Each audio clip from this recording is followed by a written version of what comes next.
and I'm a formerly incarcerated woman who spent 16 years in prison.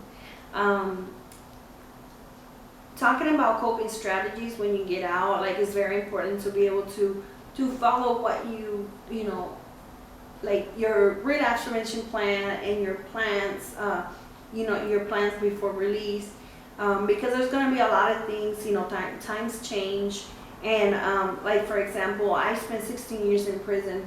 When I got out to a whole different world. There's a lot of things that are going to trigger you out here. There's going to things that are going to put a lot of pressure, stress, and you have to be able to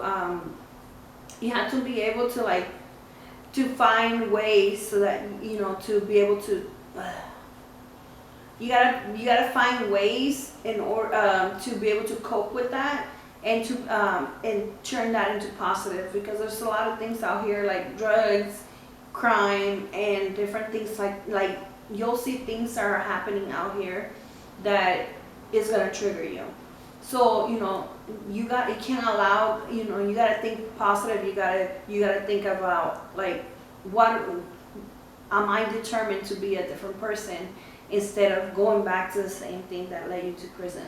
So for me, when I first got out, there was a lot of things that were very stressful for me, like the sound of the cars, you know, like seeing so many homeless people, seeing crime happen right in my eyes, like shootings and all that stuff. And like I will hear about all that stuff, and it was very triggering. Like example, like when I went to the program, right outside my program, people were shooting and doing all kinds of stuff, and it was very triggering for me. But I had to like think, you know, I had to take a deep breath. I had to be like, okay, I'm determined to, you know, to get my life together. So you know, I gotta avoid certain people. I gotta avoid certain places. I gotta avoid certain things. And that's what helped me get my life together, because there's a lot of things that are going to be stressful, and we can't, just like prison, we can't let all those things in the background take you from the goal that is being free. Did that make sense? It